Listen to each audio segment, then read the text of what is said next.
नमस्कार, next 9 news देख रहे हैं आप और मैं हूं आपके साथ प्रज्ञा सिंह। 2024 के लोकसभा चुनाव से ठीक पहले आखिरकार मोदी सरकार ने अपना एक और वादा पूरा कर दिया।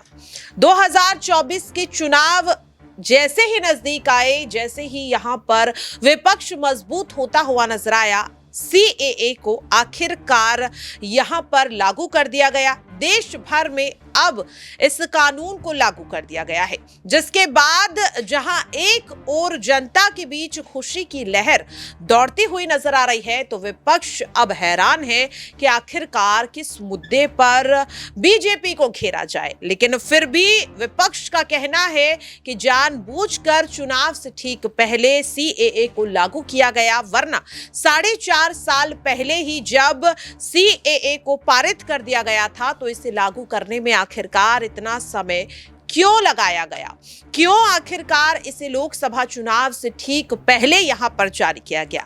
सबसे पहले आपको विपक्षी पार्टियों के कुछ दिग्गज नेताओं के यहां पर बयान सुनवाते हैं कि सीएए लागू होने से आखिरकार विपक्ष के बीच क्यों अब हड़कंप मचता हुआ नजर आ रहा है। उसके बाद आपको विस्तार से बताएंगे कि आखिरकार ये सीएए है क्या। तो अब ये सब करके हिंदू मुसलमान करेंगे, भारत पाकिस्तान करेंगे, भारत बांग्लादेश करेंगे। एक खेल, आखिरी खेल उनका चल रहा है। चलने दो, लागू होने दो। 370 भी हटाया, क्या किया कश्मीर में? कश्मीरी पंडित आ गए घर में। ये खेल करते रहते हैं लोग। बोला ना 370 हटा के, अभी 370 हमने हटा दिया। ये कांग्रेस को नहीं जमा, हमने किया। कश्मीरी पंडित आ गए, पीओके आ गया, लाने वाले थे। लद्दाख में चीन घुस गया, बाहर निकाला नहीं निकाला। अभी जब तक चुनाव है तब तक सीए खेलेंगे, खेलने दो। तौर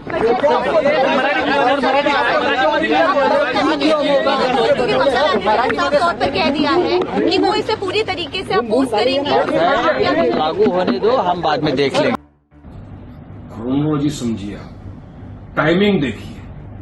चुनाव घोषित होने वाले हैं, 2024 का लोकसभा चुनाव आने वाला है। उसके पहले सरकार को अचानक से सोचता है कि हम ये लेकर आए। 5 साल से क्या कर रही थी सरकार, क्यों नहीं ला? इसलिए हम बोलते हैं ना कि सरकार पोलराइज करने की कोशिश कर रही है चुनाव के पहले, क्योंकि सरकार विफल हो चुकी है डेवलपमेंट के काम पे। देश सवाल पूछता है। मोदी जी अपनी गारंटियों में फेल हो चुके हैं कि 15 लाख रुपया अकाउंट में आएगा, नहीं आया। 2 करोड़ युवाओं को रोजगार मिलेगा, नहीं मिला। तो सारे सवालों के जवाब नहीं है इनके पास, इसके लिए ये अब ये लेकर आ गए। देखिए, हमारा तो पहले से ऑब्जेक्शन था, आज भी हम यही बोल रहे हैं कि ये जो कानून है ये रिलीजियस की बुनियाद पर बनाया गया है, ये अनकॉन्स्टिट्यूशनल है। इसकी कोई ये नहीं हो सकती। आप रिलीजन की बुनियाद पर कोई कानून को नहीं बना सकते। और आप सीए को एनपीआर एनआरसी के साथ आपको देखना पड़ेगा, उसको सेपरेट करके नहीं देख सकते आप। तो हमारा तो ऑब्जेक्शन रहेगा। पहली बात तो यह है, इतना विलंब क्यों किया? और अगर विलंब किया तो चुनाव के बाद क्या दिक्कत थी? उनका एकमात्र उद्देश्य होता है हर मुद्दे को हिंदू मुसलमान में बांटो। सर वो कह रहे हैं कि नागरिकता छीनने का नहीं, नागरिकता देने का। बात यह है, संविधान में हर व्यक्ति को अपने धर्म को पालन करने का अधिकार है। इसलिए अगर किसी कानून में धर्म के आधार पर यह तय किया जाएगा कि कौन नागरिक बन सकता है, कौन नहीं बन सकता है, मेरे मत में। तो देखा आपने कि किस तरह से विपक्ष अब सीएए को लेकर अपनी प्रतिक्रिया जाहिर करता हुआ नजर आ रहा है। जानकारी दे दें कि सीएए यानी कि नागरिकता संशोधन अधिनियम 2024, जिसकी अधिसूचना को जारी कर दिया गया। कल केंद्रीय गृह मंत्री अमित शाह ने इसकी अधिसूचना को जारी किया। सीएए लागू होने के बाद अब सबसे बड़ा सवाल जो सबसे बड़ी चुनौती मोदी सरकार के सामने थी कि आखिरकार देश के जो मौजूदा मुस्लिम हैं वो आखिरकार सीएए को लेकर किस तरह की प्रतिक्रिया देंगे, क्योंकि जब एनआरसी लागू किया गया था तब यहां पर देखने के लिए मिला था कि काफी ज्यादा बवाल मचता हुआ नजर आया। केंद्र सरकार ने खास तौर पर यहां पर अपील की कि मुस्लिमों को इससे घबराने की जरूरत नहीं है, क्योंकि सीएए का उन पर किसी भी तरह का असर नहीं पड़ेगा। जेएनयू की तरफ से स्टूडेंट्स को सीधे सीधे यहां पर ये चेतावनी दी गई है, उनके लिए गाइडलाइन जारी की गई है कि किसी भी तरह का यहां पर विरोध करते हुए नजर ना आए, क्योंकि उन पर किसी भी तरह का असर यहां पर सीएए का नहीं पड़ने वाला है। आपको बता दें कि ऑल इंडिया मुस्लिम जमात ने भी सीएए का स्वागत किया और भारतीय जनता पार्टी की तारीफ भी करते हुए नजर आए। यहां पर आपको थोड़ा विस्तार से बता देते हैं कि आखिरकार ये सीएए क्या है और किस तरह से नागरिकता अब यहां पर गैर मुस्लिम जो लोग हैं उन्हें यहां पर मिलेगी। तो देखिए, आपको यहां पर बता दें कि लोकसभा चुनाव से ठीक पहले केंद्र सरकार ने सीएए यानी कि नागरिकता संशोधन अधिनियम 2024 की अधिसूचना जारी कर दी है, यानी कि पूरे देश में अब सीएए लागू हो गया। इस कानून के लागू होने से 3 पड़ोसी देश पाकिस्तान, अफगानिस्तान और बांग्लादेश से आए गैर मुस्लिम शरणार्थी, जिनमें हिंदू, सिख, बौद्ध, जैन, पारसी और ईसाई, अब भारतीय नागरिक बन सकेंगे। इसके लिए इन लोगों को सरकारी गाइडलाइन का पालन करना होगा। नागरिकता के लिए ऑनलाइन आवेदन करना होगा। हालांकि कुछ जरूरी शर्तें भी रहेंगी, जैसे सीएए नियमों के तहत आवेदन करने से पहले भारत में 1 साल तक लगातार रहना अनिवार्य होगा। इसी के साथ आपको बता दें कि सीएए दिसंबर 2019 में संसद में पारित हो गया था। 4 साल से ज्यादा समय के बाद इसके नियमों को अधिसूचित किया गया। केंद्रीय गृह मंत्री अमित शाह ने सीएए के लिए फॉर्म जारी कर दिया है।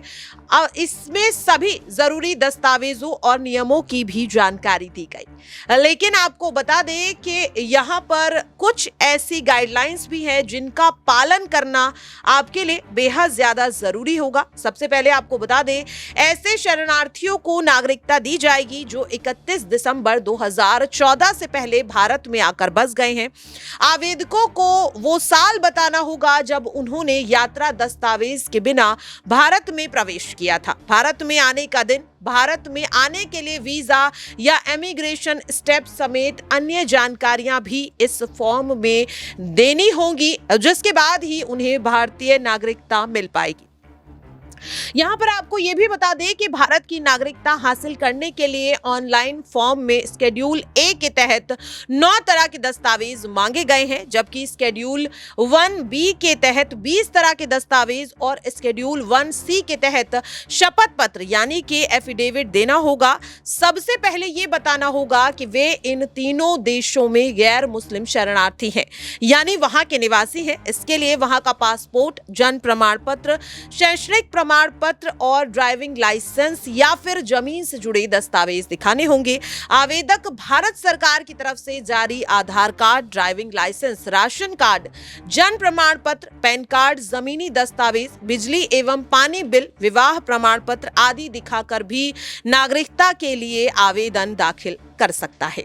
इसी के साथ बता दें कि फॉर्म भरने के लिए दस्तावेज का होना जरूरी नहीं किया गया है। यदि किसी के पास कोई दस्तावेज नहीं है तो वो उसका कारण बता सकता है और इसके बाद वो नागरिकता के लिए अप्लाई भी कर सकता है। तो इस तरह की कुछ ऐसी यहाँ पर नियम हैं जिनके तहत आप भारत की नागरिकता प्राप्त कर सकते हैं, लेकिन विपक्ष इस पर अभी भी लगातार हमलावर होता हुआ नजर आ रहा है। कहा जा रहा है कि जानबूझकर सीएए को लागू किया गया चुनाव से ठीक पहले, ताकि पश्चिम बंगाल के चुनाव में सीधे सीधे टीएमसी को हराया जा सके। हालांकि अभी भी इसे लेकर के आरोप प्रत्यारोप का दौर देखने के लिए मिल रहा है। सीएए को लेकर आपकी आखिरकार क्या कुछ राय है, आप कमेंट बॉक्स में शेयर कर सकते हैं। फिलहाल के लिए मुझे दीजिए इजाजत। नमस्कार।